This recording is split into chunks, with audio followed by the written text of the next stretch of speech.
ago. It was so famous in the 1920s and 30s that families in Hong Kong sent their children to Lingnam University rather than to the University of Hong Kong. But China changed its government in 1949. 3 years later, classes at Lingnam stopped. In 1967, the university opened again in Hong Kong, this time called Lingnam College. 11 years later, the Hong Kong government recognized the college, along with Baptist and Shuyan colleges, as official institutions of tertiary education. But that's where the similarities end. In 1981, Lingnam College put itself up for assessment by the CNAA. John Chan wasn't there in 1981, but he knows what happened. At that time, the assessors, in early 81, the assessors found that there was no real academic planning, and the so-called academic planning came from the department chairman or faculty deans. It was a sort of top-to-bottom affair, with the heads of departments or faculties giving orders, giving instructions to the teaching staff. But now we have reversed that. We want the academics, the teachers in the departments to initiate the proposals. In 1987, the CNAA will come again to assess Lingnam College. And because it's coming, there seems to be more consultation between administrators and the faculty. And if there isn't enough consultation, some fear that Lingnam College could be in big trouble. The CNAA are very sharp. If proper consultation hasn't taken place, there's no way of disguising it. They'll find that out, no doubt at all. Ken Cullinson's experience with the CNAA is more than 10 years now, but that doesn't mean the Council's guidelines have changed. David Lovett. I don't think the CNAA will have changed. How the particular process will apply to Lingnan, of course, I can't say, but my guess is it will be similar to what happened in 1981 at Baptist College. And certainly, Lingnan will have to show that it can measure up to standards of British polytechnics and universities, or at least potentially, given that sufficient resources or sufficient equipment can be put into the system.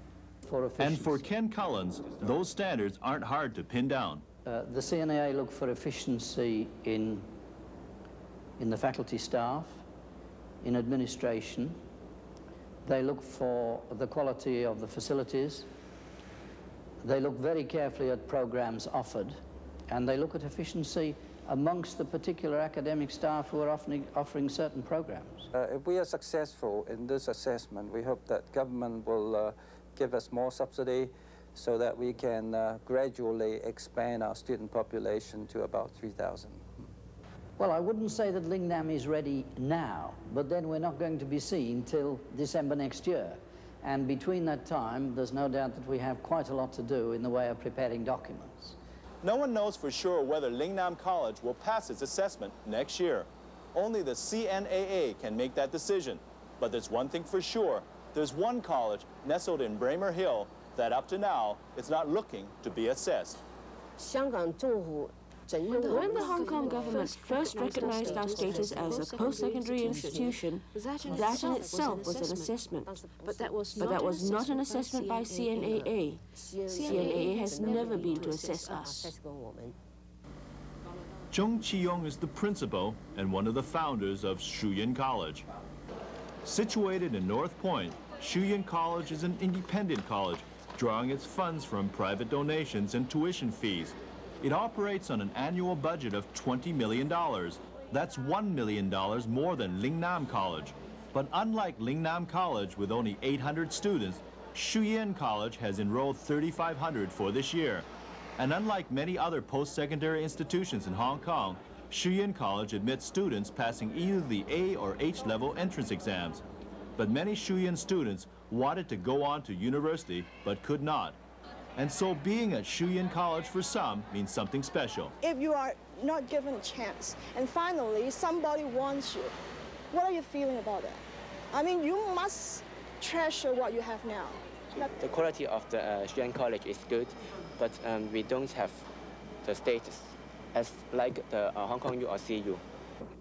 While status seems to be a worry for some students, One Shuyan official says a college status should not be determined by whether it's funded by the government.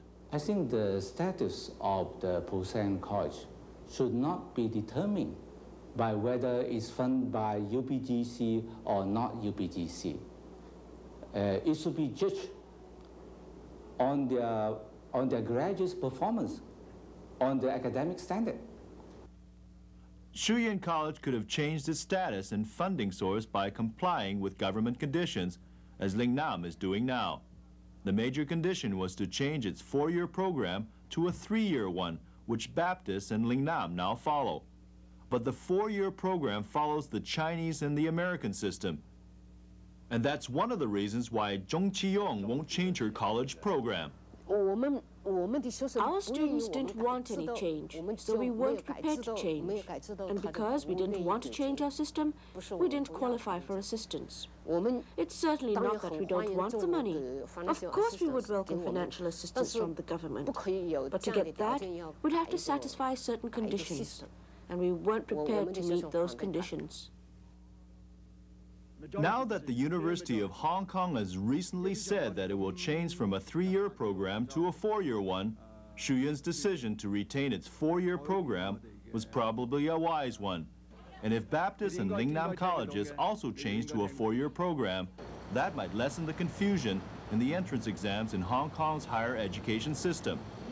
But what an extra year of study also does is to keep students in classes longer. And that might mean less space and facilities.